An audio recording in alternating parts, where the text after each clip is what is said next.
Ассаламу алейкум, это снова подкаст «Войти в IT». У нас в гостях Муамар Аль-Шадиват. Это человек, гора, человек мегамозг, человек суперпродуктивность, можно сказать. Ты не стесняйся, у нас здесь просто подкаст, мы здесь не прямо официальные какие-то лица. С нами будет Хаваш Арчаков, также человек, человек-гора тоже, человек-гора, ладно. Нет, две Ладно, горы не могут быть на одном подкасте. почему? Могут быть. Не-не. А на Кавказе же много гор. Может такое быть. А что, про меня не можешь сказать, что я гора? Ну ладно, я холм, так скажем. Муамар, ты из Иордании? Или ты все-таки в России родился? Родился в России, вообще родился Да. в Москве и, наверное, большую часть жизни жил в Вот Москве. людям будет Наверное, интересно. первые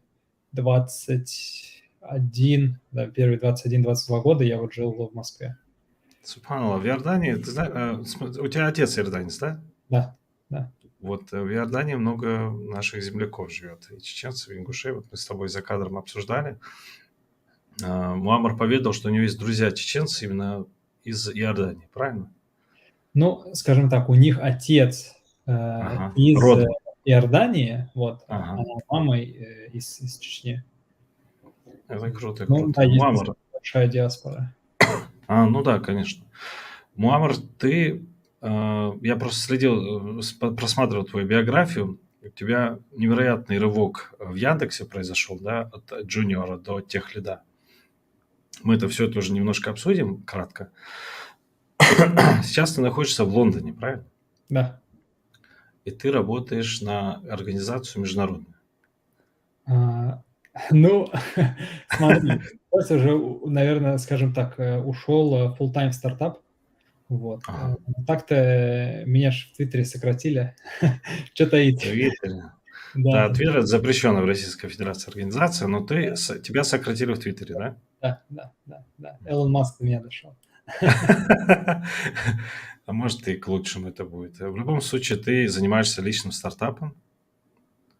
Может, Да. немножко о нем поговорим? Расскажи нам. Это стартап UView называется или как? Уву? Да, Уву. Мы говорим Уву. Уву. Никто не знает, что значит Уву. Просто, мне кажется, ребята придумывали и такие, типа, вот есть Uber, есть Яндекс, есть Ола, давайте там зовемся. Ну, окей, значит. Прикольно. В целом мы изначально начинали и делали развозку детей. Вот, то есть там есть проблема, что там часто родителям там, не очень удобно или некогда там в школу отвезти, забрать из школы или, допустим, на кружок какой-нибудь отвезти детей. Вот, и мы этим родителям облегчали жизнь. Ну и сейчас мы сделали, если в стартаперских терминах называется пивот, и мы переключились больше именно... И мы развозили, у нас такая была там система, что у нас водительницы были женщины, и на легковушках они развозили. Мы сейчас сделали пивот в микроавтобусы, и сейчас мы в целом там таргетим mass transportation, вот, и мы занимаем где-то вот серединное место между такси и между public транспорт, то есть общественным транспортом. То есть мы где-то в 3 раза дешевле, чем такси, но по удобству примерно то же самое. То есть мы на микроавтобус развозим, вот по времени ты примерно то же самое, что такси получаешь. Конечно, тебе до остановки там нужно обычно пройти какое-то время и потом от остановки. Но вот в целом как бы те люди, которые вот постоянно им на такси неудобно ездить, а вот в общественном транспорте им не очень хочется, либо потому что там статус не позволяет, либо потому что в целом неудобно, не всегда сядешь, там не хочешь давку, там грязь часто бывает. Вот мы вот на этот сектор, это достаточно большой сектор, и в целом мы его таргетим и вот занимаемся такой развозкой. Вот. Классно, Ну и туда попали и школьники, и вот эти все, то есть мы таким образом за счет там микроавтобусов сильно прям снизили цену. Тогда мы вот соревновались с Яндексом, и все равно как бы сложно как бы было соревноваться. Сейчас мы ушли, как бы явная есть разница между нами и Яндексом, и намного легче, когда тебя не сравнивают с Яндексом. Это очень классная идея, кстати, по безопасной развозке детей. Ты скажи, у вас есть премиум классы, так скажем? чтобы за ребенка приехал телохранитель на бронированном Бентли каком-нибудь. Может, сын олигарха, да кто его знает. Бывает, что... Мы думали, вот в Москве есть стартап, во всяком случае был, он назывался Kidsway, по-моему, да, Kidsway они назывались. Вот, я слышал, там где-то полгода назад они хотели продаться, там еще что-то, но вот в целом они занимались такой вот премиум-развозкой, и мы тоже так оценили, прикинули, но мы поняли, что мы не хотим туда идти. Не потому что в целом как бы это сложно или еще что-то, но там, где мы начинали все делать, и мы сейчас продолжаем и достаточно активно развиваемся в Казахстане в первую очередь, ну, там этот премиум-класс есть, да, но это такой маленький рынок. Вот мы как бы стартап, он должен целиться как минимум в миллиардный рынок. Вот, чтобы ты потом у тебя оценка там была там большая, чтобы ты рос быстро. А вот тут как бы ты быстро там рынок можешь исчерпать и все. Вот. Понятно. А насколько быстро вообще развивается стартап? Вообще, насколько правильно ли вы выбрали Казахстан именно? Говорят, сейчас Казахстан очень сильно развивается в плане и IT, и бизнеса, и шоу. Расскажи мне, Да, почему у вот тебя... если как выбрали Казахстан, это очень просто, потому что у нас 4 фаундера, и 3 фаундера наших казахи, они из Казахстана. Да, и поэтому они физически там находятся. И изначально там первый фаундер, чью идею мы начали как бы развивать, и там вместе все начали работать, он сам начал самостоятельно как бы развозку делать, у него там была футбольная академия, и он делал развозку детей вот в этой футбольной академии, самостоятельно сделал. Это была одна из его таких киллер-фичей по сравнению с другими футбольными академиями, за счет чего его как бы, футбольная академия достаточно быстро выросла. Вот. И мы именно там начинали, то есть для нас как бы даже не было вопроса, где именно, на каком рынке стартовать. У нас в целом есть вопрос, какой следующий рынок нам значит, брать и метить в какой целый следующий рынок. Это вопрос хороший, открытый. Но вот то именно, где стартовать, там вопросов не было. И Казахстан, на самом деле, с точки зрения IT, это очень классная страна, я вообще понял. Вот, со многих факторов. Во-первых, там законодательство хорошее. Вот. Там есть специальная экономическая зона, которая там, допустим, работает по праву UK. Вот, то есть там, допустим, вот даже в России есть некоторые типы контрактов, вот, допустим, некоторые стартапы, они привлекают деньги по так называемым сейф, ну, так называется тип контракта. Вот в России это как бы просто бумажка, то есть у тебя этот контракт не имеет юридической силы, то есть закон не проработан, чтобы заключить такого типа контракт. Вот как бы в Казахстане вот эту проблему вот таким вот образом значит, решили, то, что, допустим, вот у нас компания, она зарегистрирована вот в этом там, юридическом домене, скажем так, и таким образом мы можем, к примеру, вот там заключать те контракты, которые работают там по праву United Kingdom. Вот. Ну, короче, там много всяких, и дальше много помощи стартапам есть, то есть акселератор там достаточно неплохо. И еще очень классно то, что вот рядом с нами есть, ну, рядом с нами в Казахстане, имеется в виду, есть университет, откуда мы в том числе там хайрим людей. Тоже очень полезно, как бы, вот для нас, для развития, для стартапа. Спасибо. Муамар, ну, надо поговорить, наверное, немножко об опыте в Яндексе, да? Ну, пробежимся кратко, чтобы я понимаю, что наверняка ты не первый раз про это рассказываешь. Я немного читал твой блог на Хабре, конкретно статью Числа Муамара называется, очень интересная статья. Я так понимаю, что ты, ну, ты прожил, получается, детство, юность в Москве. Ты очень был силен в математике. Тебе вообще нравится, да, математика? Сейчас я вспомню, в школе был ли я силен в математике. Ну, мне нравилась математика. Я бы не сказал, что я был силен, и даже сейчас я не скажу, что я как бы какой-то там типа супер выдающийся математик, да. То есть супер выдающиеся математики, они как бы идут в науку и там занимаются. То есть я явно не выдающийся математик. То есть с этим как бы точно не поспоришь. Вот в целом я неплох. Я вот скажу, я опишу свое состояние так, да. То есть вот я неплох в математике. Вот. При этом ты закончил школу анализа данных, и ты выпускник МГУ, механика математического факультета. Да. Да. Ну, для нас это уже значит, Неплохо, неплохо, что да. ты математик какой-то прям до мозга костей. А почему ты выбрал школу анализа данных и механико-математический Как-то факультет? мы чуть сумбурно, там сначала была школа, а потом Сначала универ, школа, школа да, анализа данных. да. Вообще в школе, ну, мне просто нравилась математика. Я не знаю, мне вот нравилось чисто там складывать, там, уравнения решать. Ну, у каждого человека есть свои там, вот, желания. Мне очень нравилось в школе, вот в 10 классе я увлекся программированием, и мне очень нравилось решать олимпиадные задачки. То есть мне даже не нужно было, вот, чтобы я видел, ну, вот олимпиадные задачки, чем они отличительны, да? Ты в консоли там постоянно что-то делаешь, у тебя там ввели какие-то чиселки, выплюнулись какие-то чиселки, и вот я с этого получал реально кайф. Вот. И то же самое в математике. Вот в математике мне реально даже сейчас, если мне дать какую-нибудь там интересную теорему прочитать, я прочитаю, и я получу от этого удовольствие. То есть, ну, просто вот у меня вот такое есть, так меня Аллах создал, что вот мне нравятся эти вещи, и я получаю от них кайф. И поэтому я вот в универ, когда шел, я думал, на самом деле, между программированием и математикой, но потом я как-то то ли сам себя убедил, то ли еще там что-то убедился, то ли там бабушка. На меня достаточно большое влияние, кстати, вот в детстве имела бабушка. Вот. Что, короче, мехмат – это вот то, куда нужно идти. И я такой, ну да, конечно, мехмат. Но в целом я не жалею. То есть математика достаточно такая фундаментальная. Сейчас, допустим, используется в крипте. Вот. То есть вот если там посмотреть криптографические алгоритмы, вот сейчас такая hot topic называется Zero Knowledge Proofs. Чистая математика, там, прочитать, там, теория групп. Ну, на самом деле, там, теорию чисел тоже можно причесать, но вот, короче, чистая математика. Не будем углубляться. Вот. Хорошо. Хаваш, ты хотел что-то спросить? Да, в принципе, нет. Единственное, что вот мама, наверное, сказал насчет математики. Вот про нейросети, что там же, по идее, тоже эта вот вся история используется, и ты как бы по-любому должен как-то эту нейросеть обучить таким образом, чтобы она умела... Опять же, вот есть чат GPT, немножко отойдя от темы. Я думаю, реально очень умные люди разработали.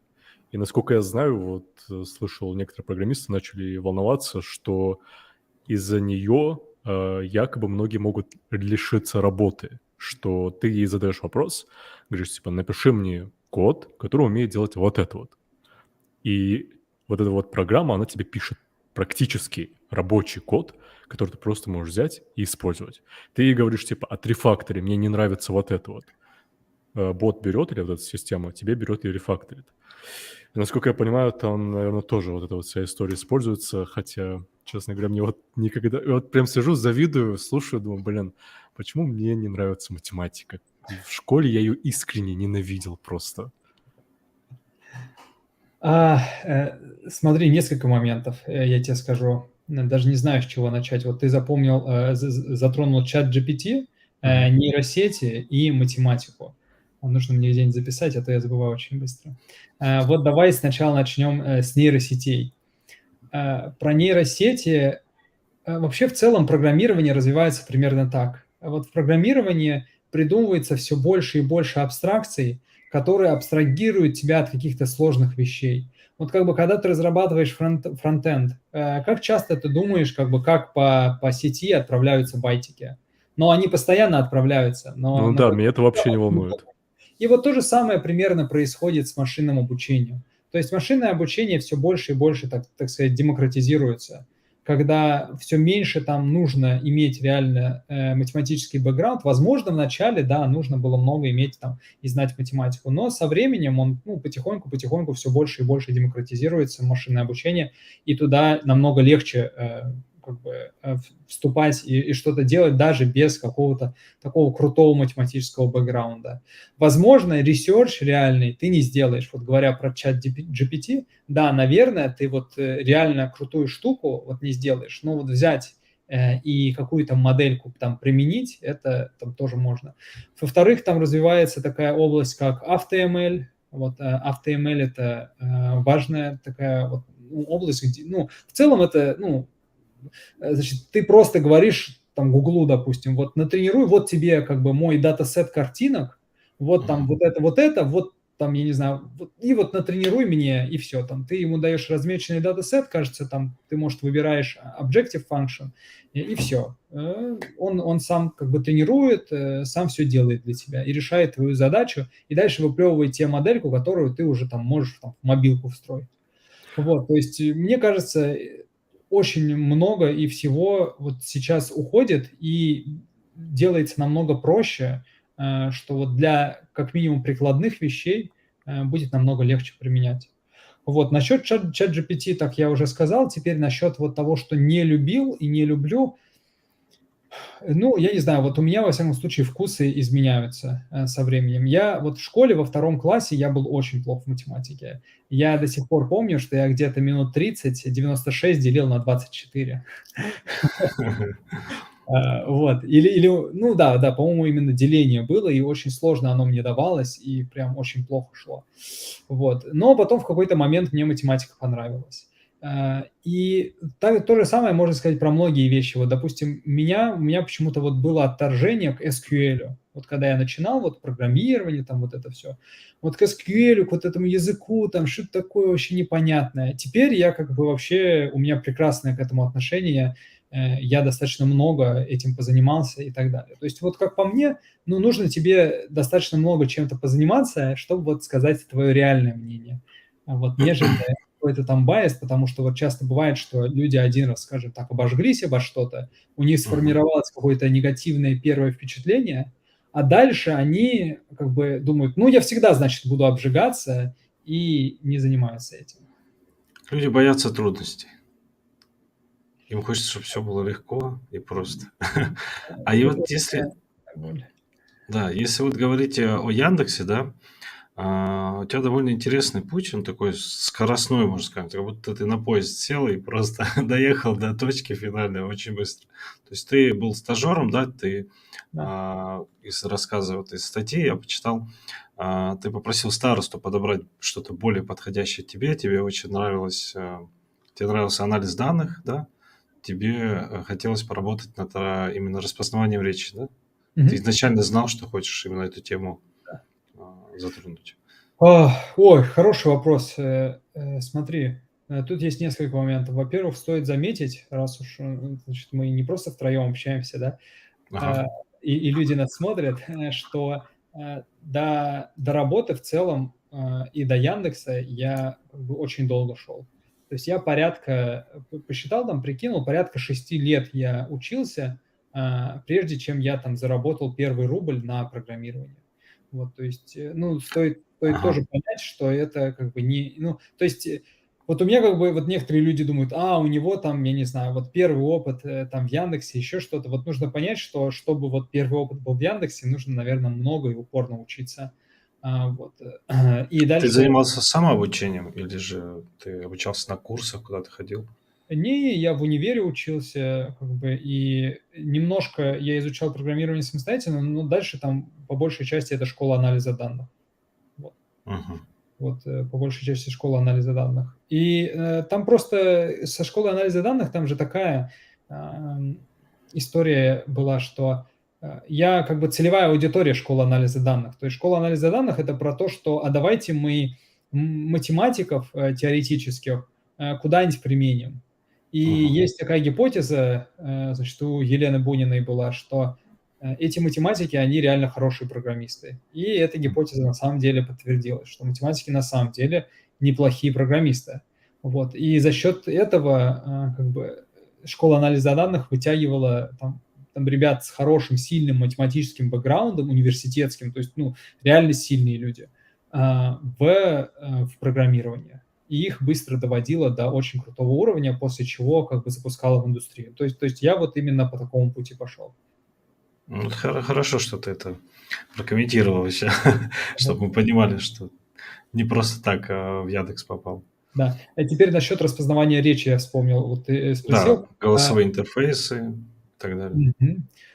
Так, в Яндексе изначально, когда я пришел, я там в целом отсобеседовался, вот, и дальше было что? Там был подбор команды, там было несколько команд, Вот. Мгм. И там есть, значит, ну, во-первых, я рассматривал вот изначально после школы анализа данных, и там был большой и сильный упор на ML. Я именно интересовался в ML и хотел именно пойти в машинное обучение. Поэтому, значит, я рассматривал только такие команды. И там было несколько команд, и я изначально хотел немножко в другую команду пойти, но потом так сложилось, что я пошел именно в распознавание речи, и я в итоге не пожалел. Вот. В итоге я Мгм. не пожалел, и я скажу так, что вообще вот в подобных решениях часто люди бывают, там, не знают, и они думают, а вот что, как бы, как, вот, а я хотел вот это, а вот Аллах Субхану Тааля сделал там иначе. И нужно понимать, что вот, ну, нужно доверять Аллаху Субхану Тааля, и нужно делать истихару, тоже не забывать. И вот это, на самом деле, ты через некоторое время ты понимаешь, что вот то, что Аллах для тебя выбрал, оно лучше, нежели чем ты для себя выбирал. Вот. Я вот в своей жизни, я тебе честно скажу, что там 100 раз на себе испытывал, вообще без сомнений. Ну, аналогично, да. Вот я то же самое могу сказать. Это на самом деле правда. А, ну, расскажи, почему так быстро ты дошел до тех лидов? Насколько тяжелый это был путь и насколько он такой оригинальный, так скажем? Я скажу так, что я вот честно не знаю, нужно смотреть на вот в целом рост в Яндексе, но я скажу так, что в нашей команде была очень большая текучка, прям невероятно большая текучка, и очень быстро люди уходили в Google, в Facebook, и я в том числе тоже ушел, как бы, так, сори, значит, Ну, запрещен. Facebook запрещенная в Российской Федерации организация, да. Не забывать. Ну, в общем, я тоже ушел в Бигтех после Яндекса достаточно быстро. Вот, то есть, ну, сколько я даже 2 года в Яндексе не проработал, и потом я сказал: мне интересно как бы вот поработать в больших технологических компаниях, вот, и так далее. И особенно вот тогда не было удаленной работы. Вот, Мгм. сейчас она активно развивается, и сейчас можно как бы и не уезжать, и Мгм. находить, там в целом достаточно неплохо. То есть ковид, сыграл очень большую роль вот в этом всем. Но, как бы тогда, в 2017, таких возможностей не было, и все хотели видеть тебя в офисе 5 дней в неделю. И поэтому, естественно, я вот, значит, сделал такой вот выбор. То есть у нас была, раз, большая текучка, вот, во-вторых, то есть я в команде в свое время, когда я стал, скажем, техлидом, я был одним из самых опытных во всей команде. То есть у Мгм. меня был, наверное, еще там, кроме меня, было 2 человека, которые по опыту, ну, по опыту нахождения в команде были дольше меня. Так что это был такой, ну, отчасти естественный выбор. Вот. Мгм. С точки зрения как бы вот Яндекса и менеджмента, это был естественный выбор меня поставить там некоторым техлидом, потому что я лучше всего разбирался как бы в технологиях и во всех моментах. Но вот один, наверное, отличительный момент, который можно заметить, вот один отличительный момент вот по поводу меня, то, что, ну, я не знаю, или вообще это там черта математиков, то, что математики подходят достаточно основательно к решению задач. Вот, то есть мой техлид вот в Яндексе в свое время, да, с которым я вот только начинал работать, он, у него была такая фраза, если это Муаммар сказал, ну да, значит, это так и есть. Как бы, то есть я, хотя и был тогда интерном там, или там, младшим разработчиком потом, тем не менее, вот как бы я старался делать работу основательно, что если там я сказал что-то, то значит оно как бы так и есть. Если я там что-то проверил, в машинном обучении часто тебе нужно какие-то эксперименты, какие-то гипотезы, там что-то.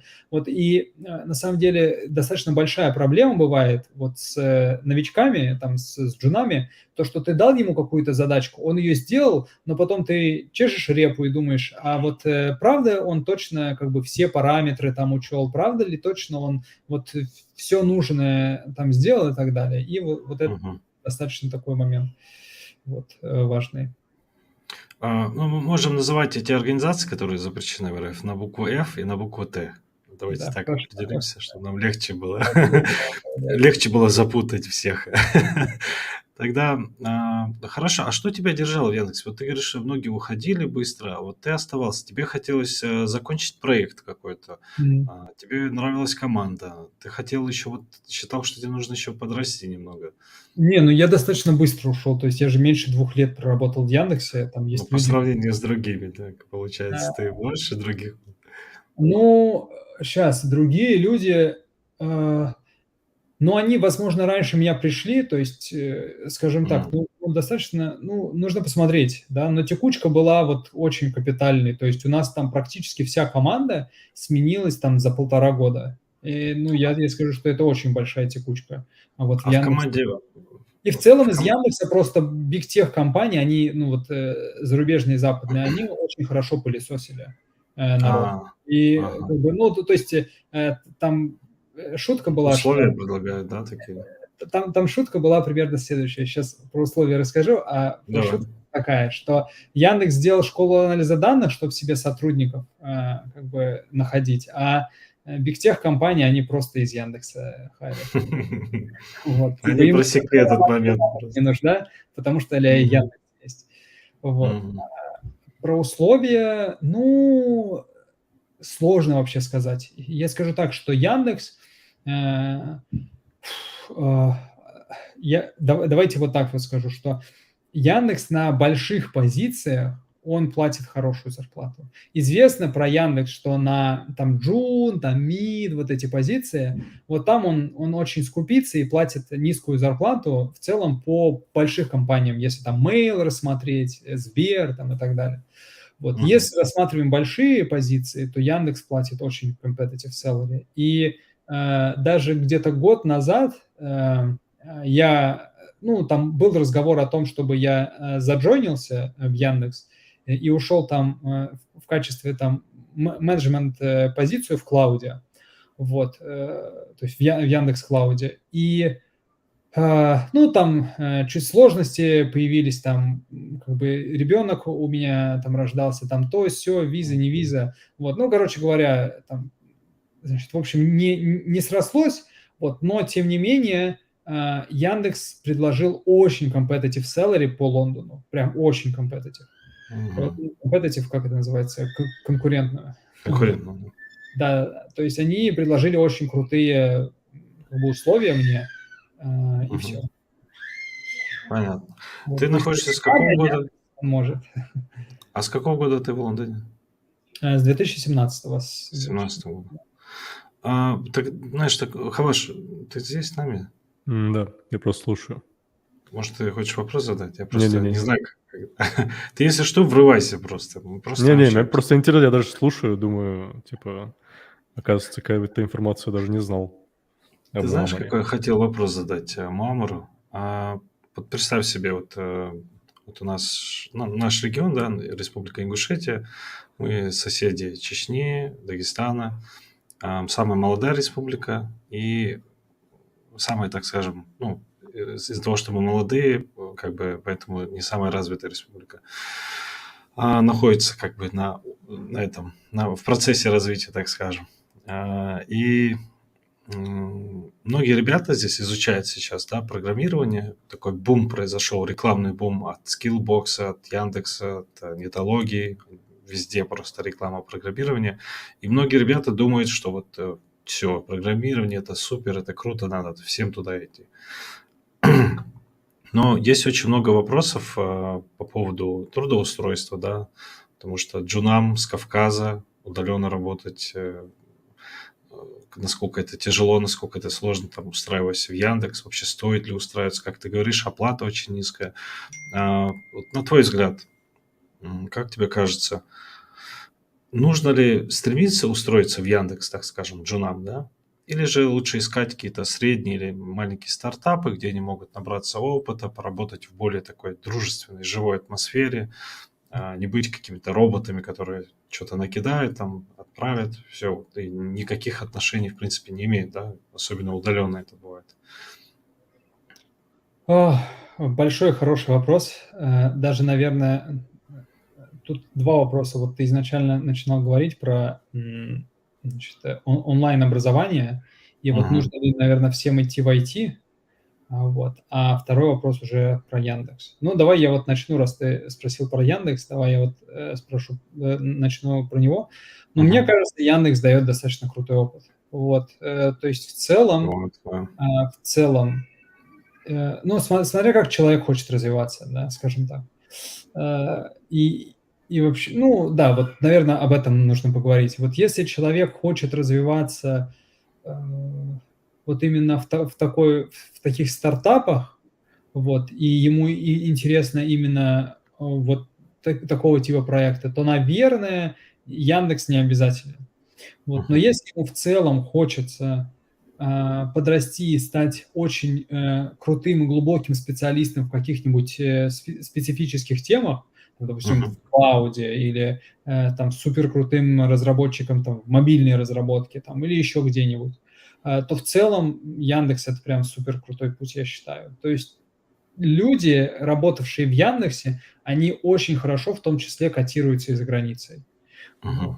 То есть можно ли заключить, да, можно ли сказать, что просто у многих, с кем я общаюсь, да, вот и у нас есть сообщество интернета, о котором я тебе рассказывал за кадром, многие ребята, которые приходят учиться в тот же вот учебный центр СОЛО, о котором я тебе тоже говорил, они считают, что если они отучатся, вот они стали джуном, все, типа, вот можно теперь работать и программировать там, и никуда, типа, знаешь, ну, их интересует зарплата, понимаю, как бы они не совсем видят свой путь, да, становления там лидом или мидлом даже.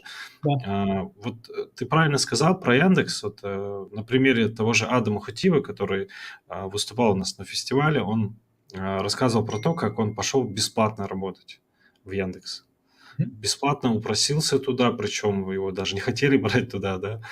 Но за счет его рвения, за счет его стремления, трудолюбия, он вырос до топ-менеджера. Сегодня он занимается там self-care, по-моему, авто. То есть это самоуправляемая машина. Да. И мне хочется, чтобы молодые ребята тоже понимали, что отучившись на программиста, нет такого, что ты отучился и все, и пошел там просто работать, да. То есть ты на работе еще больше учишься, чем на учебе, так скажем.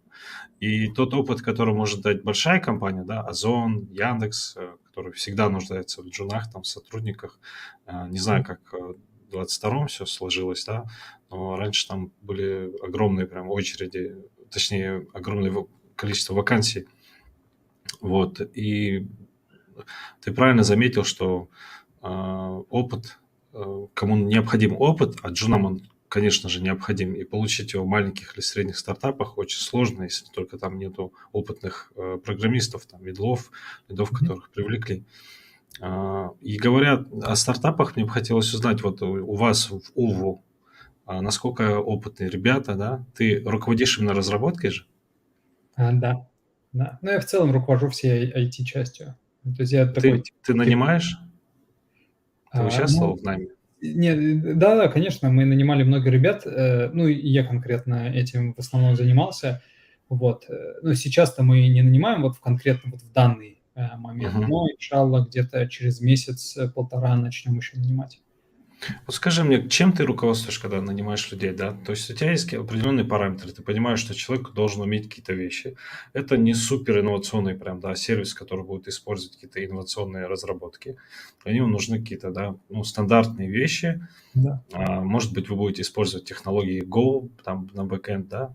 Ну, расскажи нам немножко. Ты такой прям пласт, значит, на который у меня было и есть определенное мнение, что, конечно, нужно там откатиться назад и вот сначала все эти темы обсудить, мне кажется. Они достаточно интересные и полезные. Но давай на последний вопрос отвечу вот по поводу найма, да. Ты именно спрашиваешь насчет найма и джунов, да, то есть вот таких совсем молодых ребят, да.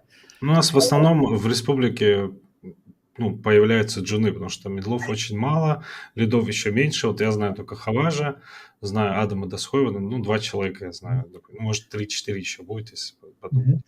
Так, ну смотри, тут ситуация следующая, что вот мы конкретно в свой стартап, вот если такое summary сделать, вот кто нам интересен, вот какой человек нам подходит стартап, которого мы готовы взять на этого стажера, вот. И то есть у нас вот сначала идет стажер, потом джун, потом и так далее. Возможно, в будущем мы стажерам начнем платить, но вот сейчас, конечно, стажер у нас как бы в основном работает за опыт. Вот, и в принципе от стажера до джуна там можно дойти за парочку, наверное, месяцев.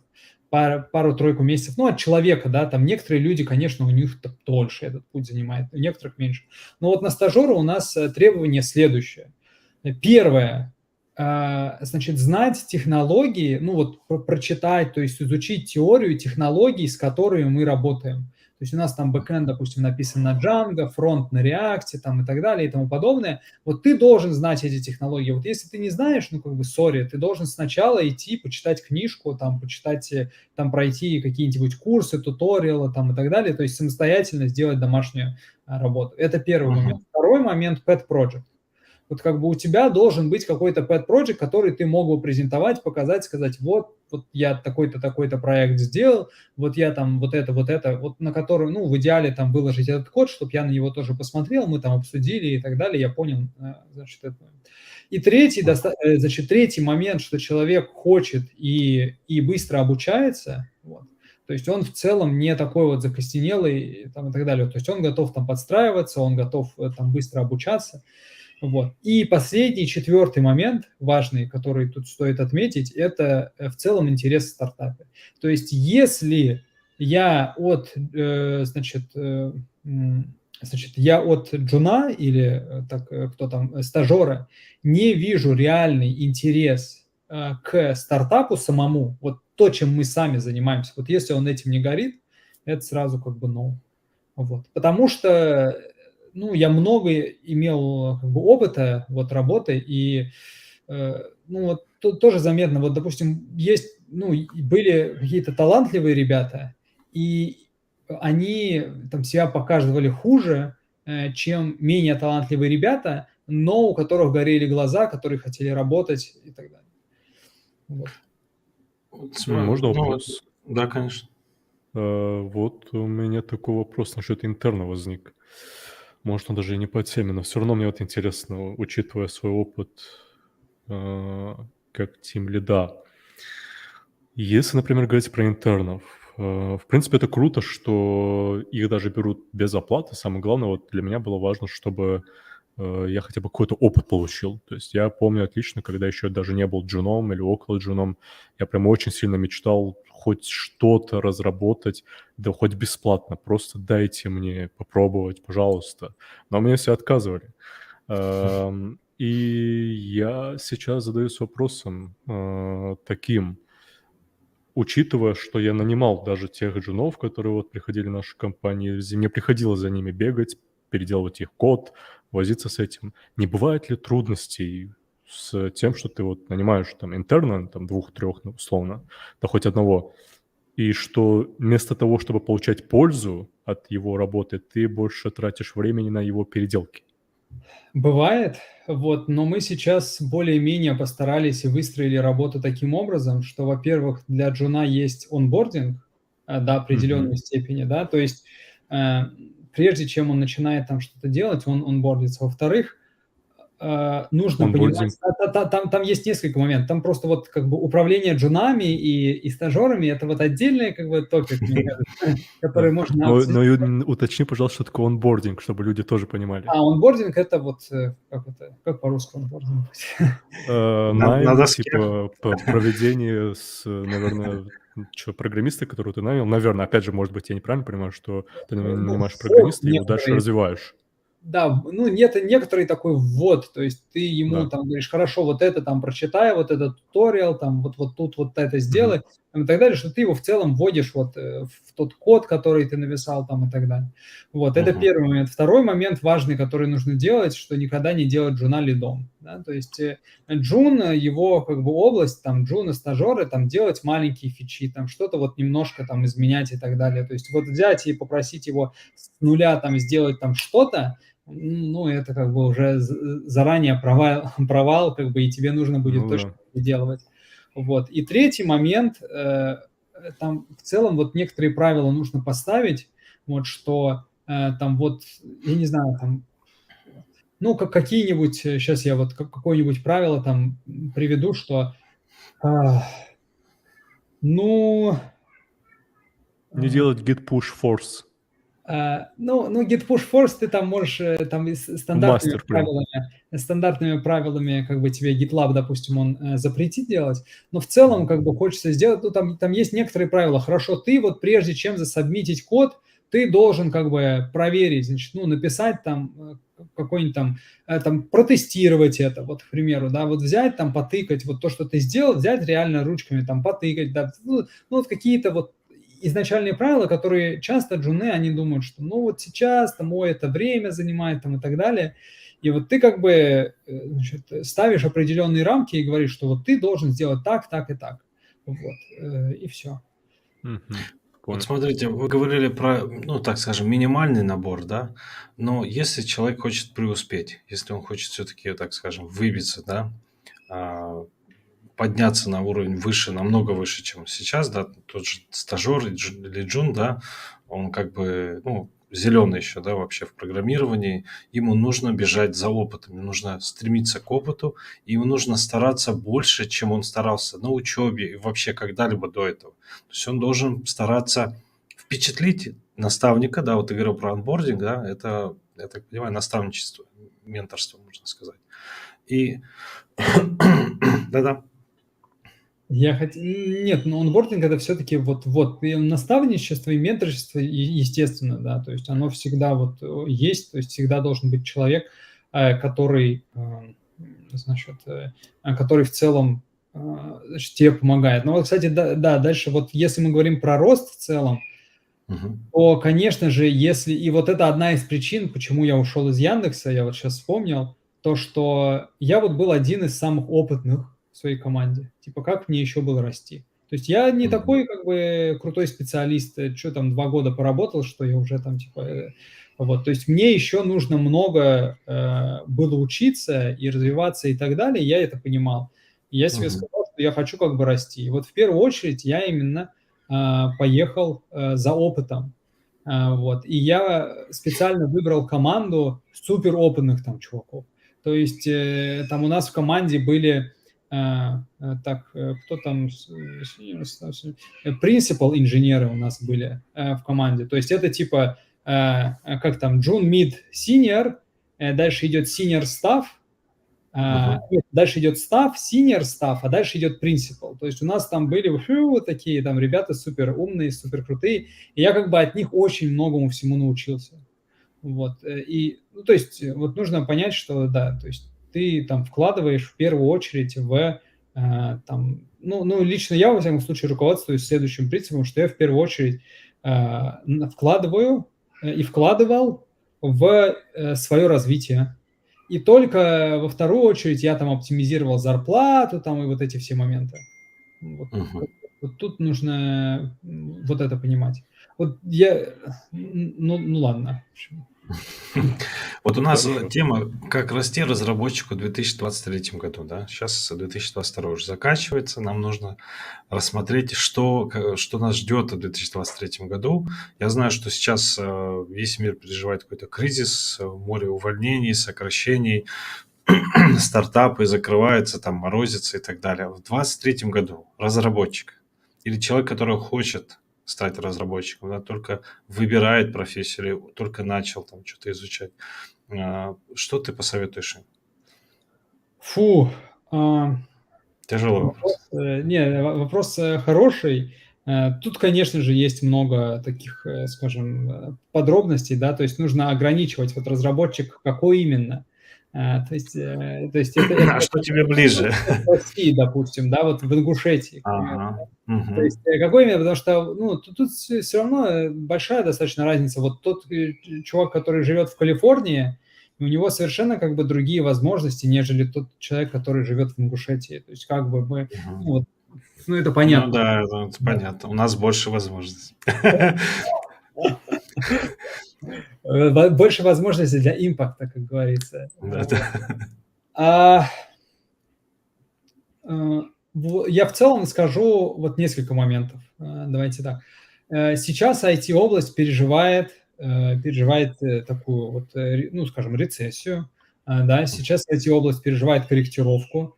Многие компании, многие стартапы, которые росли очень быстро, и они не фокусировались на прибыльности, они сейчас максимально быстро стараются переключить. Ну, как бы, вот изначально стартапы, они фокусируются на росте. То есть они именно привлекают венчурные деньги, чтобы быстро расти, и они как бы говорят, ну, мы потом начнем зарабатывать. Вот сейчас уже такое не канает. Сейчас инвесторы хотят видеть, чтобы ты сейчас зарабатывал, чтобы ты сейчас показал работающую бизнес-модель там и так далее. Поэтому, конечно же, многие стартапы, они, ну, как бы сейчас происходит такая корректировка, что они как бы мода типа максимальный рост переключаются в мод хорошая прибыльность. Вот. И за счет этого там увольнение там и так далее, потому что для роста нужно много людей, а вот для прибыльности, ну, обычно как бы не так много людей, не так много программистов нужно, потому что это уже не про пилить новые фичи, а, допустим, оптимизировать старые там и так далее. Вот, то есть это вот один момент. И я вот даже сейчас, после сокращения меня из одной компании... На букву Т. Я сейчас где-то подался и прошел интервью где-то в 15 компаний. Ну, я не знаю, значит, по приколу, потому что все равно потом иду в свой стартап, но тем не менее. Вот. Ну, там как бы был такой вот некоторый неопределенный момент, почему мне нужно было это сделать. Ну, не будем вдаваться в подробности. Но суть в том, что вообще как бы, типа, вот большие компании сейчас, они не хайрят джунов, медлов. Вообще ноль. Там прям... Я не знаю, но, по-моему, по моим ощущениям, вообще там типа делать нечего. Стартапы тоже очень многие, вот, допустим, несколько стартапов, в которые там в UK я отсобеседовался, они там говорят, о, супер, класс там и так далее, но говорят, что там ты типа офигенски прошел интервью, но мы сейчас пересматриваем там headcount там и так далее. То есть что такое headcount? Headcount, ну, там, как это назвать, то есть количество людей, которые они собираются нанять в 2023 году. То есть, допустим, один стартап сказал, что вот мы собираемся вот изначально до там рецессии, до там вот всего вот этого, они сказали, мы собираемся в 2023 году нанять 300 человек. Теперь они мне сказали, ну, кажется, мы уже снизили это число до 100. Вот, то есть они в 3 раза сказали, что мы, значит, меньше будем нанимать людей. Вот, то есть в целом вот по области это заметно, я скажу так. Вот, это первый момент. То есть и поэтому, ну, в целом я сейчас тоже получил офферы вот от компании и получил достаточно неплохие. То есть я скажу так, что вот по зарплатам, там по всему я получил очень хорошие competitive офферы. То есть тут вообще вопросов нет. То есть в целом в индустрии есть деньги, для крутых специалистов хорошие компании готовы платить, хорошие зарплаты, вообще вопросов нет. Вот. Но нужно понимать, что все равно вот если джун, то кажется, это не этот вариант. Вот. То есть, ну, либо нужно искать. Во всяком случае, вот на Западе в основном как бы вот тренд такой. Это раз. Второй момент, который я хочу сказать, наоборот, сейчас стартапы набирают обороты. Потому что именно во время как бы кризиса прекрасный момент сделать стартап. Почему как бы большие компании, в чем проблема их, да? Потому что от больших компаний вот в венчурном бизнесе ждут кратный рост, там, допустим, от там Гугла или там от какой-нибудь компании X большой, ждут, что каждый год, из года в год она будет на 20% расти, на 20% расти. Ну и рано или поздно как бы сложно это уже делать. И тем более сейчас рецессия, и все как бы, ну, очень сложно это сделать. И поэтому вот сейчас там компании перестраиваются и так далее. В то же самое время маленькому стартапу расти очень легко. И для венчурных инвесторов маленькие стартапы все еще являются достаточно привлекательными, потому что маленькому стартапу от там seed раунда, это Series A вырасти, ну намного легче, чем там, я не знаю, компании на букву F вырасти там еще, то есть она уже там не привлекает венчурную инвестицию, но тем не менее. То есть все эти моменты складываются так, что вот пока что, и во-вторых, то есть это первый момент, то, что легче сейчас, точнее не легче, все равно там не просто привлечь инвестицию, но тем не менее инвестиции привлекаются в стартапы, и они все еще являются интересными для венчурных инвесторов. Это раз. И второй момент, который хочется отметить, это то, что Стартапы сейчас, большие компании, они как бы замедляются, они больше такой в defensive мод, то есть в оборонный мод переходят.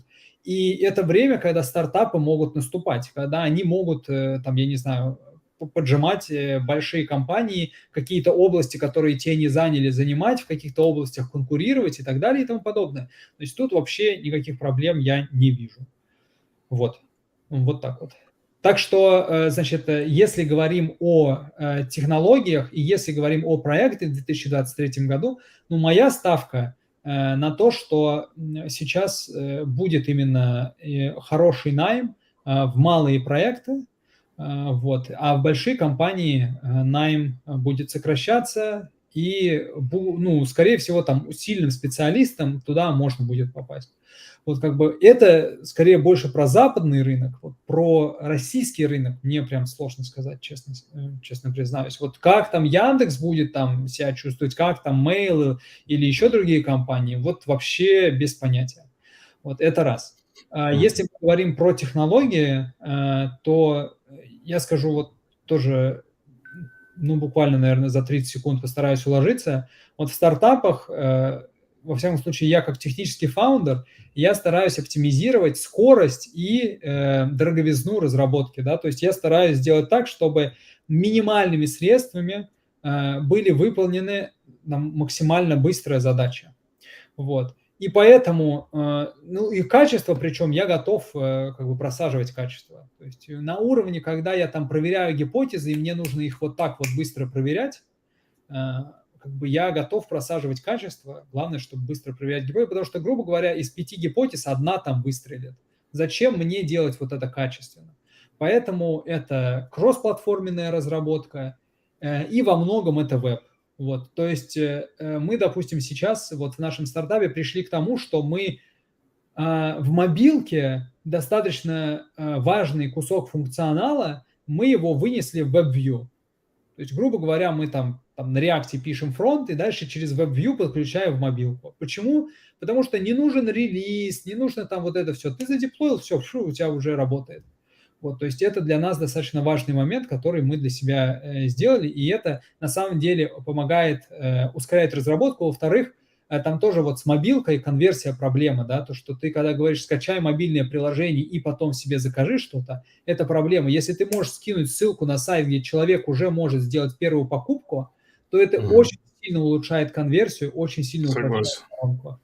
Вот, поэтому это все моменты, которые как бы вот в целом, ну, нужно понимать, что я говорю примерно следующее, что там, в ближайшем 2023 году hot topic, во всяком случае, там вот на Западе, это стартапы, ну, начинающие, то есть вот только-только вот, которые там на ранних стадиях. И дальше вот в этих на ранних стадиях стартапах кроссплатформенная разработка плюс веб, в целом там две такие важные темы, которые, мне кажется, прям очень важны, и они будут популярны. Мавр, вот ты сказал про начинающие стартапы. А УВУ, по-моему, недавно оценивали в $2 миллиона. Может, ну, последняя новость, которую я читал про нее. Может быть, я нашел старую новость. Да. Там не было указано даты. Да. Сегодня можно сказать, что вы начинающий стартап? Или же все-таки вы уже... Конечно, мы начинающий стартап. $2 миллиона – это копейки. Ну, это правда, да? Копейки, да. Это вообще как бы ничто. Это вот как бы, то есть обычно там, ты привлекаешь какое-то там количество денег по какой-то оценке, вот ты там размываешься, но на самом деле вот как бы там важно понимать, что, естественно, вот даже если ты привлек 10% от этого стартапа, то есть $200 тысяч инвестиций, как бы сколько в реальности пойдет на IT? Ну, так, ну, не очень много, потому что есть и маркетинг, есть и операционка, есть много всего, есть много различных областей, поэтому там все это копейки. Вот. То есть, ну вот, там, если оценка $50 миллионов, это вот уже, ну, то есть где-то, сейчас я скажу, в стартапах примерно так, то есть $2 миллиона, это вот все еще, там, скажем, типа pre-seed, это все еще ранняя очень стадия. Там вот сейчас, наверное, с нынешними там оценками, если ты $15 миллионов, у тебя будет оценка, и ты и ты привлечешь по этой оценке раунд, то, скорее всего, этот стартап, можно сказать, что это seed раунд у стартапа. И дальше уже там типа 50-100 миллионов долларов, когда у тебя оценка, Мгм. это Series A. То есть когда ты вот на вот этой оценке привлекаешь инвестиции, это уже Series A стартап. Вот. Вот если мы заговорили о стартапах, послушай, вот давай вот для тех, кто вообще не понимает, что это такое, да, и возможно ли это сделать в Ингушетии, там, в России, где-то еще.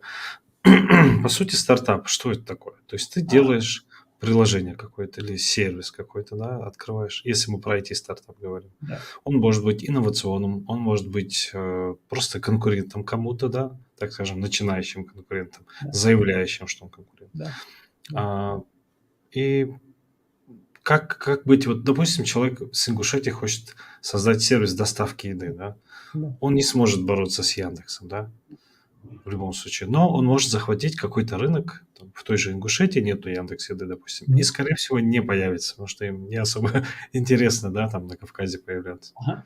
Так. Вот как ты бы описал вот этап, так скажем, становления стартапа и насколько, Да. ну, насколько адекватно нужно смотреть на то, стартап это или нет, вот так скажем. Значит, смотри, нужно прорекламировать свой канал, и первым этапом становления стартапа нужно на него подписаться. Это мой Ссылочка будет в это описании. мой телеграм-канал. Вот, я там пишу, собственно говоря, об этом и, стараюсь, как бы делиться опытом. Это раз. Значит, теперь, если мы говорим в целом о стартапах, то тема эта большая. Вот. И если говорить такое вот стандартное определение, то стартап – это, проект, который экспоненциально растет. Вот это как Мгм. бы определение стартапа. Вот. И поэтому, если у тебя в целом маленький рынок, то, то это не стартап. Ну, вот по такому стандартному определению. Да, многие люди по-разному вкладывают в это слово различный смысл. И поэтому, вот, когда ты сказал там 2 миллиона долларов, я вот когда мыслю в терминах стартапов, я думаю, это вообще копейки типа. Вот для вот понятия вот такого американского определения стартапа, где как бы стартап называется юникорном, когда там его оценка 1 миллиард долларов, Да. и как бы к этому стартапы стремятся там и так далее и тому подобное. То есть я вот таким вот образом, значит, мыслю. И как бы да, самое главное в стартапе это показатель, это рост. Вот, то есть то есть чем бизнес от стартапа отличается? Может быть громадный там бизнес с миллионными оборотами, но это все равно в чем разница от стартапа? То, что у бизнеса есть приложение, а у стартапа нет? Нет, у бизнеса тоже сейчас есть приложение, у бизнеса тоже Да. есть большая IT-часть там и так далее. Но вот разница именно в том, что бизнес растет линейно, а стартап растет экспоненциально. Вот как бы вот в этом вся именно разница. И поэтому там различные большие даже компании, которые оцениваются в сотни миллиардов долларов, их до сих пор можно там называть стартапами, потому что они до сих пор росли экспоненциально и набирали и увеличивали свою. Поясни это слово. Я, если честно, не слышал. Я думаю, мало кто из зрителей слышал. Как экспоненциально? Экспоненциально, да, это то есть, кратно, то есть, значит, допустим, у тебя сначала там, то есть из года в год ты умножаешь там количество пользователей на 5. Вот, у тебя Мгм. в 5 раз увеличивается количество пользователей. Понятное дело, что первый год у тебя там 1000 пользователей, второй год 5000, еще не так много. В следующий год 25 тысяч. Потом там вообще типа 125 тысяч. Вот это уже громадные числа, да, то есть если ты из года в год показываешь такой кратный рост, вот это как бы называется стартапом. Вот. Вот так вот. Так, Хорошо. какой изначальный вопрос, на который мы старались ответить? Ну, мы пытались понять вообще, возможно ли в среде, где IT плохо развит, чтобы появился стартап, Да, и насколько вот, человеку, который хочет его как бы завести, насколько ему нужно быть адекватным, да, и терпеливым, так скажем. да.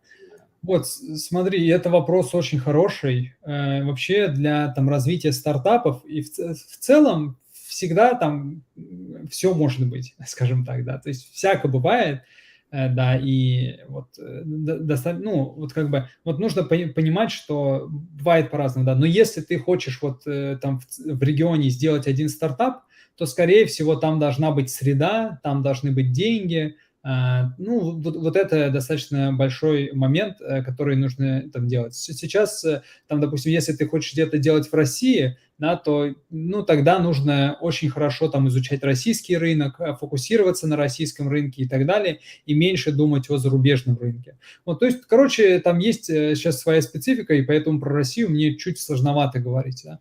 Вот, это первый момент. Второй момент, конечно же, там для стартапов очень сильно влияет вот, ну, государство вот, на развитие стартапов. Допустим, вот мы в УВО бесплатно, там, я не знаю, год или 1,5 года нам выделяют офис.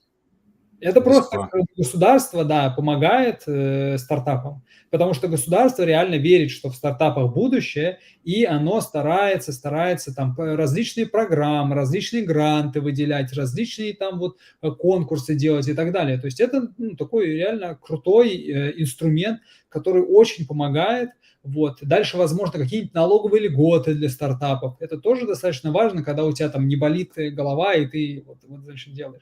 Вот, конечно же, вот для серьезных стартапов, для такой вот стартаперской, скажем так, тусовки, значит, создания вот чего-то такого в регионе, вот это, ну, очень много это влияет, очень сильно влияет. Вот, но если бы вот меня спросили, вот, Муаммар, ты оказался в Ингушетии, никуда не можешь выехать, ты хочешь сделать стартап, на чем бы ты фокусировался? Я бы фокусировался именно на чисто таких, возможно, софтверных, значит, продуктов.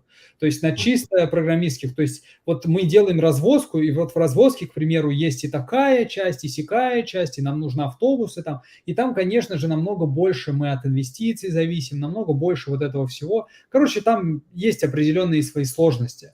Вот если как бы вот сейчас в регионе вот нет таких, и поэтому у нас, собственно говоря, 4 фаундера, потому что нам и маркетинг важен, и продажи нам важны, и, значит, операционка у нас есть, и у нас есть как бы IT-часть. Все это как бы сложно. И поэтому, когда регион еще вот в стартапах там еще на уровне яслей, да, то нужно понимать и оценивать как бы свои силы и говорить, что ну хорошо, ладно, я там буду делать стартап, но тогда мне нужно там минимизировать количество фаундеров, к примеру, да, потому что понятное дело, что ты сильных 4 фаундеров там не найдешь, если, вот, если будешь, ну, то есть если в целом вот такая стартаперская тусовка не развита. И так далее. Короче, куча моментов вот всяких есть, поэтому я бы фокусировался больше на таких софтверных продуктах, вот, и больше, значит, на вот таких. Вот, но нужно понимать, что на самом деле не сошелся мир на стартапах. Вот, не сошелся мир на стартапах. Есть, допустим, такая тема, как микросас. Да? То есть ты вот разрабатываешь различные продукты, вот есть такие маркетплейсы различные, вот, ты можешь для какого-нибудь маркетплейса разработать какой-нибудь аддон и на нем неплохо зарабатывать. Ну, я не знаю, там дополнение какое-то. Расширение для хрома написать, какое-то супер полезное, которое все будут там использовать, и тебе платить там $1 в месяц. И это типа там супер. Вот. И подобные вещи, да, конечно, везде там обычно нужен маркетинг, ну, то есть вот я на самом деле до определенной степени противник вот такого соло-интерпренершип, потому что, ну, мне кажется, редко выстреливает. Вот нужно уметь объединяться, и нужно уметь правильно оценивать свои силы и подбирать рынок. Хорошо, вот у меня будет еще пара вопросов последних. Хаваш, если есть вопрос, тоже вырывайся. Не, просто у вас темы меняются настолько быстро, что я не успеваю даже вопрос задавать. Тем, да, на самом Я деле когда уже хочу меняется. задать какой-то вопрос, Муаммар, Ислам там резко меняет тему, я такой, ну ладно, лучше я подожду, послушаю. Тема на самом деле меняется. Мне бы хотелось тебя реально пригласить на следующей неделе еще раз. Получится ли у тебя? На следующей неделе, да, давай не будем прыгать с темы, и что-нибудь обсудим, ну, допустим, по образованию. Вот, например, вот реально очень близкое к моему сердцу, и даже сейчас я как бы вот занимаюсь этим, и до сих пор как бы вкладываю, развиваю это. Вот это, допустим, мне очень интересно об этом поговорить, поделиться своим опытом. Возможно, я не знаю, я на самом деле с реально топовыми чуваками вот в образовании там знаком. И поэтому, значит, вот, допустим, я знаком вот с фаундерами школы анализа данных. У нас очень хорошие как бы отношения. Вот. Если хотите, я могу с ними поговорить и постараться их пригласить на подкаст. Это будет просто бомба, да, конечно. Вот, то есть, если хочешь, можем вот так вот попробовать. Поэтому, да, то есть, ну, нужно... Ну, вот, но, безусловно, я как бы готов, иншалла, у меня время есть, тем более там на следующей неделе сейчас как раз чуть затишье, но почти там Новый год там и так далее, и поэтому, да, у меня время сейчас есть. На самом Отлично. деле, это редкий случай, я скажу, Очень редкий. чтобы, знаешь, как я говорю, я вот хотел бы отметить один вот большой плюс, который есть у Мамора, который вот мне реально нравится в нем. Редко я вот вижу в айтишниках такую вещь, когда они хотят делиться знаниями и опытом. И это прям, иншаллах, тебе это Аллах воздаст, надеюсь, потому что, и насколько я знаю, мы все должны стараться делиться нашими знаниями, опытом с мусульманами, и, иншаллах, надеюсь, тебе это будет потом благо. Вот я вот что хотел Можно сказать я этот насчет... момент, вот пока ты Мгм. перейдешь, вот Да-да-да-да, сейчас да. зафрись, запиши где-нибудь. Вот я Ага. хотел быстренько прокомментировать вот по поводу делиться опытом. Но я вот для себя тоже подумал, что вот я, допустим, если я сам самостоятельно буду участвовать в стартапах, ну насколько, в скольких стартапов я за свою жизнь успею поучаствовать? Ну 3, 4, ну 5. Там, допустим, даже если 5 миллиардных стартапов я сделаю, офигеть, как бы 5 штук. Как бы, но это все равно всего лишь 5 штук. Вот на пальцах одной руки ты их пересчитал. Но вот если ты будешь делиться своим опытом, будешь делиться своими знаниями, будешь стараться помогать, вот на сколько проектов ты можешь воздействовать? И тут как бы вот я хочу вот этот момент максимизировать. Я хочу постараться воздействовать на множество проектов, на намного большее количество проектов, чем 5, на 500 там. Вот это тогда я скажу, ладно, хорошо, я вот значит, не зря потратил время и постарался там что-то сделать. Да. Вот и тут, да, тут тоже важно понимать, что как бы есть одно дело, ты руками что-то делаешь, и второе дело воздействие. Я Вот. просто хочу похлопать. Я считаю, нужно смайлик аплодисментов в чат быстренько накидать. На самом деле ты сказал очень важную мысль. Это очень важная мысль. И я рад, что есть люди, которые настолько открыты, настолько... Ты знаешь, в основном у нас вот программисты и вообще айтишники, у нас социопаты. Их тяжело собрать, тяжело как-то вытащить. Делаем для них контент, ну да, ну посмотрим, ну придем на трансляцию, Не, понимаешь? ну это надо хотеть, Ислам. Это надо хотеть. Я Так у не, нас смотри, ничего я не как хотят. айтишник, Да. могу согласиться полностью с твоими словами. Они это интроверты. То есть, ну, понятное дело, что ну, мне как программисту, например, неинтересно обсуждать стартапы. Вот я честно скажу. И из-за этого я как бы просто сижу, слушаю, все. Опять же, и вот что, опять повторю ту же самую тему. Мне вот что нравится в нашем брате, то, что он делится этим опытом, даже если вот у него и может и не будет на это время, даже если он может отдохнуть, даже если может заняться чем-то полезным для него лично, он все равно приходит, тратит на это время и знает, что в дальнейшем это кому-то поможет. Это на самом деле очень важно, считаю, потому что я по какой причине это говорю? Я просто вижу, что у нас очень много сообществ есть программистов. Я ни в коем случае не хочу их обвинять. Ни в коем случае. Просто хотелось бы, чтобы ребята задумались, что если вы хотя бы даже 10 минут уделите своего времени просто присутствием на подкасте, это уже будет для вас полезно и полезно для очень много людей. Понятное дело, что вам с этого выгоды никакой не будет, возможно, а может и будет, иншаллах. Но, опять же, мне кажется, важно помогать своим. Вот это прям очень важный момент. И вот, завершая свою тему касательно того, что хотел сказать, это я вот, ну, как раз уже час у нас идет подкаст, я думаю, Да, уже мама надо. тоже, в принципе, уже устал. Хотел просто затронуть тему, которую вы когда-то обсуждали и очень много раз пришли на другие темы. Это то, что нанимают нанимают больше сеньоров, насколько я понял из прошлых тем, которые мы обсуждали. И вот это я хотел обсудить коротко, очень максимально коротко. Это то, что ты сказал, это больше про иностранный рынок, ты свой имеешь опыт именно понимания того, как там это устроено. Я лишь по своему малому опыту скажу, что знаю в российских компаниях и так далее, что да, примерно похожая ситуация. Я недавно, ну, пусть будет 4-5 месяцев назад, собеседовал с разными там компанией на сеньор-позицию и так далее.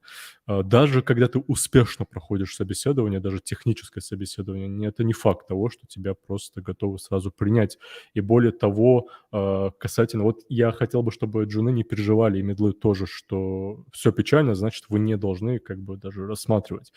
Во-первых, самое главное, вы не должны переживать о том, что у вас не получится, но все воля Аллаха. Это первое, что мы должны помнить. Второе — это то, что есть всегда шанс. Есть всегда шанс, даже если это звучит как-то слишком, скажем, сильно, но тем не менее есть. Потому что вы должны проявлять инициативу. Если вы будете просто сидеть и ждать, пока к вам придет какой-нибудь дядька или тетка и скажет: вот, мы тебе будем платить 100 000 рублей, приходи к нам, ну, конечно же, к вам никто не придет, и вы не найдете так работу. Вы должны просто раскидывать везде вакансии, ну, заявки на вакансии, пробовать, писать на почту, заниматься нетворкингом. Опять же, вот наш брат верно что отметил, то, что он говорит: я участвовал там, ну, в одном, во втором, третьем, четвертом стартапе участвую, но для него важнее то, что он общается с людьми. Сам факт того, что ты общаешься с айтишниками, тебе дает шанс какой-то, даже большой шанс найти работу. То есть, мне кажется, это тоже важно. Вот. А вот касательно насчет джунов и медлов, в России немножко ухудшилась, да, ситуация. Я это вот замечаю в последнее время по понятным причинам, что в последнее время очень много IT-специалистов решили, ну, из других направлений перейти в IT-направление. И то, что, да, сейчас немножко печальнее, но не настолько плохо, как вам может это показаться тем, кто думает, что им ничего не получится сделать. Вот это вот хотел сказать, и все. Я Да. дальше передаю слово вам. Хорошо. Ну, мы можем заключить, как бы, как сказал Муамар. Кстати, почему мы говорили про стартапы, я буквально минуту скажу.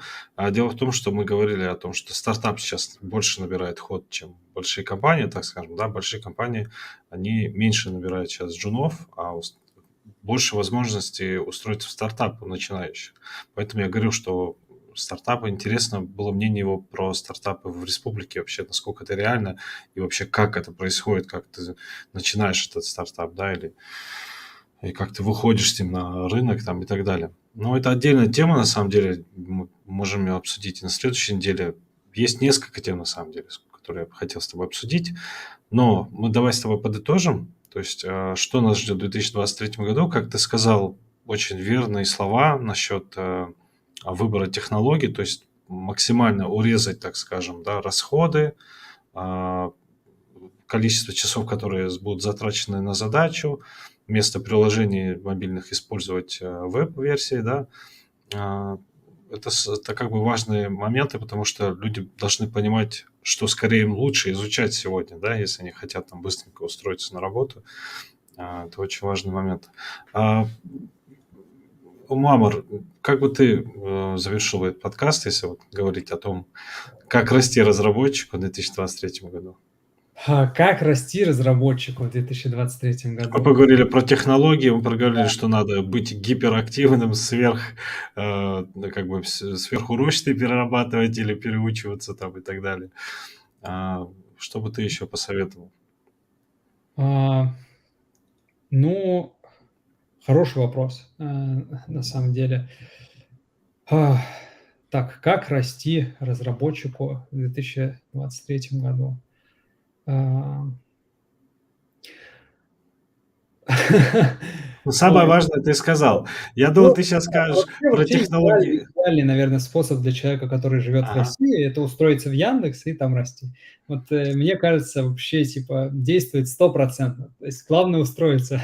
Ты забыл про арабские страны, которые сейчас тоже врываются в IT. Саудовскую Аравию, Ну, Дубай. кстати, вот арабские страны, они больше, как инвесторы, то есть они больше инвестируют, и, возможно, кстати, в российские стартапы можно что-то, какие-то инвестиции из арабских стран привлечь. Может быть, вот тут это можно как-нибудь еще поисследовать. Но пока что я не вижу положительных трендов в арабских странах, в самих там развитиях каких-то IT-хабов там и так далее, потому что, короче, там есть определенная специфика, отдельная тема, на которую мы можем долго проговорить. Вот, но пока что я не вижу там большой перспективы, то есть, грубо говоря, там, за исключением Дубаев, да, вот, но, как бы, опять же, тут важно говорить, вот о ком мы говорим, это senior или это джун. Вот если senior, да, в принципе, он может там переехать в Дубай, в принципе, он может там найти стартап, в который там будет работать, там и так далее и тому подобное. Вот. Это исключение, да, вот, то есть из арабских стран, скорее всего, это Эмираты. Вот. Если же мы говорим о джунах и о том, как именно расти джуну, ну, нужно много учиться, да, то есть у вас теперь есть бенчмарк, это ChatGPT. Если вы не можете побить ChatGPT, то тогда что у меня для вас плохие новости. Вот, но нужно как бы понимать, что, ну, ChatGPT тебе не нужно вот за один день его побить, да, то есть тебе нужно вот в целом сойтись к этому. И я так понимаю, вообще вот в целом со всей этой автоматизацией и так далее, это вот такой вот будет тренд, то, что ну, нужно быть на самом деле крутым специалистом, нужно старательно учиться, нужно там много всего постараться сделать, вот, то есть нужно уделять время своему образованию. Если я в целом скажу о людей, за которыми я наблюдал, как они росли, я скажу так, что вот те люди, которые быстро росли, они, значит, у них было два качества. Первое, нет, давайте три, скажем, момента. Первое, они обычно были в среде, где им было на кого смотреть, на кого равняться, к кому тянуться, от кого учиться. Да? То есть это вот важно. Это очень важно. Вот. Второй момент – это то, что они, когда там общались с людьми там, и так далее, получали фидбэк, они его применяли. То есть ты, допустим, вот я не знаю, тебе сказали, вот тебе нужно там вот это там подучить. Ты взял это и подучил. Если тебе сказали, вот тебе нужно вот так вот сделать, ты взял и сделал. Если ты получил там на ревью какой-то комментарий, да, то ты в следующий раз там не допускаешь эту ошибку, да, то есть ты учишься на своих ошибках. Ты в идеале, конечно, на чужих ошибках учиться, но обязательно, но это как бы не обязательно, а вот обязательно учиться на своих ошибках. То есть это второй момент. И третий момент, который это вот собственное образование, то есть даже большие там ребята вот в больших компаниях, с которыми я работал, они постоянно уделяли время какое-то собственному образованию. Если они хотели больше в менеджмент идти, то значит, они читали книжки по менеджменту. Если они хотели больше идти там в разработку, значит, они читали там статьи по разработке, еще там что-то, углублялись и так далее. Я никогда не верю, ну, то есть я не верю, что хоть когда-то там ChatGPT заменит там каких-то реально senior staff инженеров, потому что, ну, слишком как бы сложно. Вот, ну, ладно, может быть, через 30 лет там все изменится, но вот в ближайшем будущем я пока что этого не вижу. Пока что не вижу. То есть, да, ChatGPT может там маленькие такие сниппеты, в целом достаточно неплохие там сделать, но в целом взять там кодобазу из 100 тысяч строк и отрефакторить ее, пока не верю. Вот, и в ближайшее время поживем увидим. Ладно, уж не буду заикаться. Хорошо, тогда мы будем завершать. Такой маленький вопрос. Назови 3 стартапа, которые тебе сегодня кажется будут успешными. За кем последить, да, за кем можно смотреть, и какие стартапы можно вот брать в пример. Знаешь Да, ли ты такие? стартапы Уву, вообще понятно, берем первый Уву. из каких стран вообще Без стартапы? разницы. Просто вот ты же наверняка в этой сфере и изучаешь другие примеры, да, какие-то платформы. Ну, Что тебе понравилось в последнее время? Вот ты видишь рост. давай вот лучше так. Что мне понравилось в последнее время? Давай к этому. Я вот на самом деле как человек, который занимался, изучал много теоретическую математику, мне близки к сердцу вот все стартапы, которые связаны. Вот сейчас достаточное количество стартапов связаны с Web3, и в Web3, как ни странно, очень много интересной математики. И вот мне лично я скажу, что эти стартапы, они прям очень интересны. Там криптография, нетривиальная математика. Вот. И вот все стартапы, которые делают и как-то стараются скейлить там крипту, Web3 там, и так далее, вот это интересные стартапы, за которыми мне лично интересно следить, смотреть. А что такое Web3?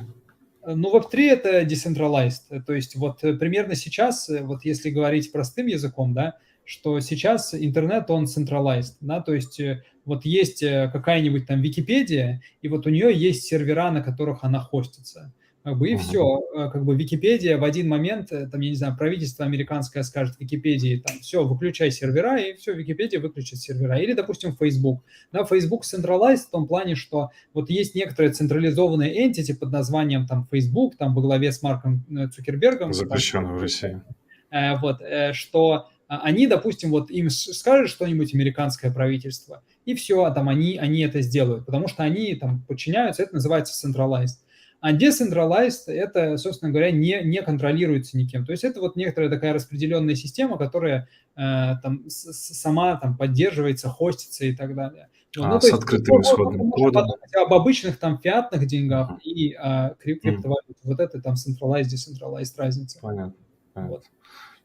Хорошо. Спасибо. Спасибо, Умар. Баракалла, что присутствовал.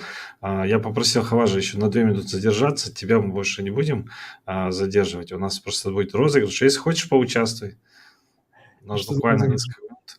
У нас был недавно подкаст, где мы делали редизайн сайта университета нашего ингушского.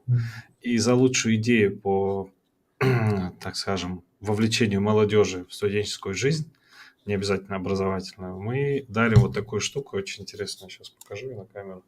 Ага. Это такая лимитированная мышь от 8bit2 фирма. Она сделана под Dendy, может, ты застал ее? Да.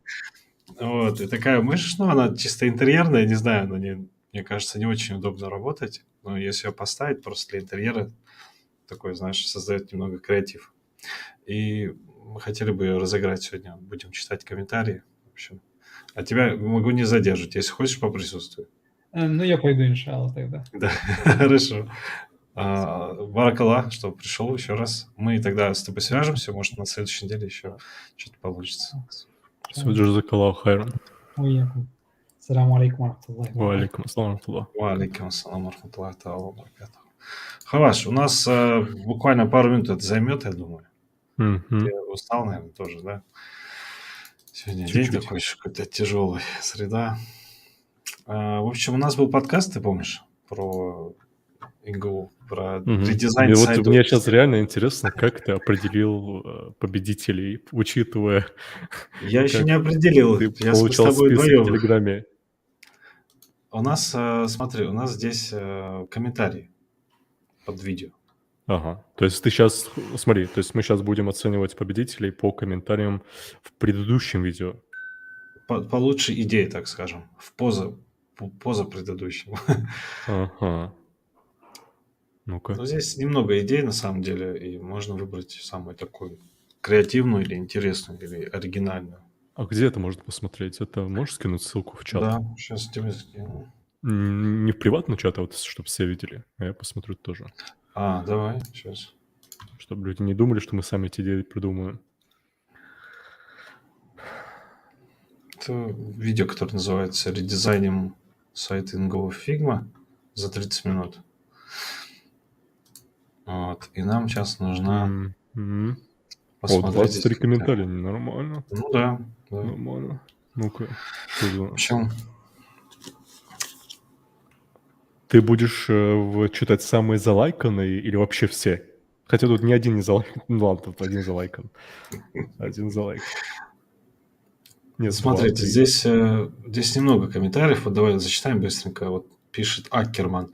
Было бы неплохо добавить такую вещь, как типа, чтобы я могу вводить экзамены, которые я сдал, и мне бы показывались программы обучения, на которые я мог бы поступить. И также мой шанс поступления, сравнивая мой средний балл и средний балл поступивших на программу. Интересно, но немножко странновато, мне кажется. А сколько у нас, кстати, сколько нас людей сейчас смотрит? Нас сейчас смотрит, дайте скажу. Ну, немножко нас смотрит. 15 зрителей у нас. Ну ладно, так мне интересно. Я просто хотел, чтобы в чате была своего рода демократия, чтобы в чате ребята тоже оценивали вместе с нами, и исходя из общей оценки. Подарки у нас от учебного центра СОВ и интернет, поэтому мы с тобой вдвоем. То есть ты у нас босс, получается. Да, Ладно, можно сказать. Нет, босс ты и я как бы. Ты от интернета, я от СОВ. У меня сейчас физически нет в руках этих подарков, так что... Хорошо. Смотри, пишет Аккерман еще раз. Можно добавить вкладку на сайте достижения студентов, показать те или иные значимые заслуги по типу выигранных всероссийских олимпиад и так далее. Ну, это как бы не очень креативно. Лиана Халухаева пишет, как круто, надо одно, чтобы было полезно добавить на сайт. И все. Хорошая идея. Так, Evo1xMac пишет, можно добавить раздел для студентов, которые почти окончили вуз, где есть вакансии для трудоустройства студентов. Договориться с министерством для реализации идей. Сейчас, погоди, так. не понял. Можно добавить раздел, где для студентов, которые почти окончили вуз, где есть вакансии для трудоустройства студентов, договориться с министерством. Мгм. Идея так, интересная, 5 из 10, 5 из 10. но По 10 баллов. нереализуемая. Ну да. Можно было бы добавить перевод сайта на английском языке, вроде такой функции на НГУ нет. Окей, 3 из 10 я бы дал. Рейтинг. Так, можно было бы добавить возможность резервировать на сайте книги, учебники, научные журналы из библиотеки университета. Вот это прикольно, кстати. Что можно резервировать на сайте книги, журналы из библиотеки университета? Это знаешь, с чем связано? Во времена, вот он пишет, во времена моего студенчества были проблемы с доступностью учебников для всех студентов. Поэтому была такая идея вывести на сайт перечень учебных материалов, которые имеются в наличии в библиотеке по категориям. И студент выбирает учебник и под свой ФИО номер читательского билета бронирует его, чтобы точно быть уверен, что ему достанется учебник.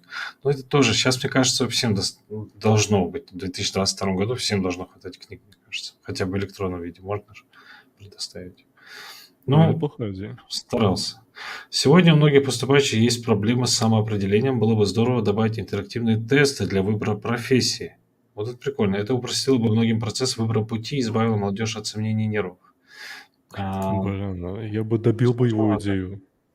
Ну да, просто здесь профориентация как бы, ну нельзя же профориентацию тестами. Это должно быть еще в школе у Знаешь, тебя.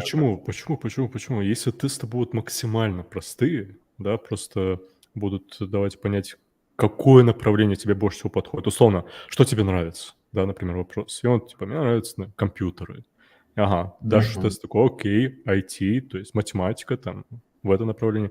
В принципе, И интересная все, идея. дальше некуда идти. Хорошо, мне нравится история. Мне не нравятся, не знаю, там, войны, которые происходили в какое-то время. Все, ну, условно, я говорю. Не, интересная идея, если ее, конечно, добить. Хорошо, дальше. Сначала надо провести необходимую UX-работу по сайту, исследование, опросы пользователей. Идеи хорошо, но их надо грамотно внедрить в интерфейс, сделать его сначала удобным, как минимум. Всякие клубы, проекты и так далее, скорее всего, популярнее продвигаются в соцсетях, так что просто подгрузить или устроить бесшовный переход на них сайта на первое время. Но это не идея для сайта. Ну да, это не идея. Ассаламу алейкум. Раздел с клубами можно было бы сделать. Например, клуб искусств. В МГУ немало творческих ребят, плюс 3 выставки были проведены. 3 выставки. Многие не знают о разносторонностях университета и их обитателях. Тяжело выбирать среди не слишком креативных идей. Мне хотелось, чтобы чуть-чуть постарались, ребят. Да ё-моё, Ислам. Вот ты даёшь, Я жду бешеных идей. Мне хочется, чтобы мы больше думали, понимаешь? Да, хотя бы вот эти идеи. Мне нравится, тут несколько интересных идей есть. Давай одну. Что ты хочешь, чтобы тебе сейчас бизнес-идею разложили, и чтобы ты такой, Это вау, не бизнес-идея, прикольно. это просто креативная идея, понимаешь? Не, Может, интересно. Я не скажу, что прям очень креативно, интересные идеи есть. Ну, вот от Адама Костоева хорошие идеи звучали на стриме. Ну, в принципе, мне... Что? В итоге мы ему подарим. Нет, мы ему дарить не будем, мы, скорее всего, подарим... Но мне нравится пара идей. Вот про тесты. Прикольно, да? Про тесты тебе понравился на определение профессии? Мне понравилось. Смотри, давай я скажу, а потом ты скажешь. И там уже сделаем вывод какой-то. Акерман, было бы неплохо добавить текущую вещь, как типа, чтобы я мог везде выводить экзамен, который я сдал, и мне показала программа обучения, на которую я могу поступать. С таким набором я могу поступить, например, в информационную технологию с хорошим шансом. Не знаю, насколько самая популярная программа абитуриентов. Сложная идея. Может, Я за не могу сложность оценить. идей дать ему? Не, я не могу оценить, насколько она хорошая, там, крутая, потому что я студента был очень короткое время. Я вот лично свое мнение просто высказываю.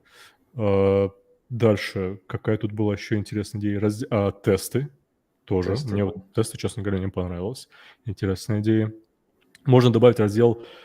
Смотри, чисто если просто оценивать саму идею, вот тут Эва 1X Mac написал. Можно добавить раздел для студентов, который почти окончил вуз. Это на самом деле важно, потому что сама идея университета – это не просто дать тебе знания, а потенциально позволить тебе найти какую-нибудь работу, по которой ты обучался. Я думаю, для этого и устраиваются университеты. Да. Где есть вакансии для трудоустройства студентов, договориться с министерством для реализации идей. Это полезная идея. Я не говорю, что это плохая, это полезная идея. Я бы ее оценил бы на 6, наверное. То есть, в принципе, она Просто полезна. эта идея как бы, ну, Не, ну это почему? не Это совсем важная идея. идея. Ну, типа, мне кажется, такое даже есть, но не на сайте, типа, ну, типа так есть. Не знаю. Можно было бы Ну, насчет книг мне это не интересно. То есть я не буду Ну, это да, говорить, это хорошая или немножко... плохая, потому что, Это из по прошлого, идее, может быть, идея ну, по идее, больше. я бы просто пошел бы в библиотеку, если мне нужна была бы книга. По факту я по-любому в нее должен пойти и взять эту книгу, так что зарезервировать можно и так. Сегодня у многих поступающих есть проблемы со самоопределением. Было бы здорово добавить интерактивные тесты. Да, вот эта идея мне нравится. То есть она, в принципе, неплохая идея. Давай, я тоже хотел, вот, честно сказать, вот Зайтняк, Ну и Зайтняк. вот первое, 8 дней назад, Дарси, который «Ассаламу алейкум», например, клуб искусств в ИНГУ немало творческих ребят, плюс 3 выставки были проведены, многие не знают о разносторонностях университета и их обитателях. Да, если, в принципе, приложение будет такое комплексное, то why not? То есть Окей, окей. Ну, я думаю, чат согласится с нами, кто нас смотрит, кто что вообще смотрит? нас смотрит еще несколько Кроме человек. тебя и меня. Я бы отдал голос за Зайтняка, вот здесь 9 дней назад, про самоопределение, про интерактивные тесты для выбора профессии. Прикольная тема. Ну да, Ну, если что- оценивать чисто вот полезность для студентов, вот чисто вот, если оценить этот момент, мне бы было бы полезно. Вот я как студент, потенциально, ну, планирую быть студентом, например, ну, условно, я не знаю, какое направление интересно мне. Ну, вот я просто знаю, что мне надо поступить. Если был бы какой-то тест, я такой, нифига себе, я что, айтишник, что ли, там, или, я не знаю, там, нефтяник. Значит, Зайтняк, свяжись с нами. Напиши в Телеграм, оставь комментарий под этим видео или в Телеграм-канале Интернет и получи свой приз. Это бешеная мышь. Я очень хотел себе ее оставить, потому что она очень красиво, мне кажется, смотрится вообще на столе. Как ей И пользоваться? воспоминания. Так она такая же. Ну, что здесь? Вот две кнопки. Что это за боковые кнопки? Я вообще не понимаю. Это Боковые типа, кнопки? чтобы... Это ж типа вместо стрелочек на клавиатуре, что ли? Ты переворачиваешь Я мышку не и знаю. стрелочками управляешь. Не, может быть, это просто дополнительные клавиши. Какая разница? Не наша мышь. Ну, странно. Но я себе куплю такую, скорее всего. Она крутая. Она сама просто даже просто лежит и напоминает тебе про Дэнди, 90-е. Это лучшее время, так скажем, в жизни тех, кто родился в 90-е. Всем так, сейчас вроде комментариев нет. Всем спасибо, кто смотрел нас. Ждите новых подкастов, новых серий подкаста, трансляции. Будут еще видео до конца этого месяца, еще много чего интересного. Призы будем тоже разыгрывать.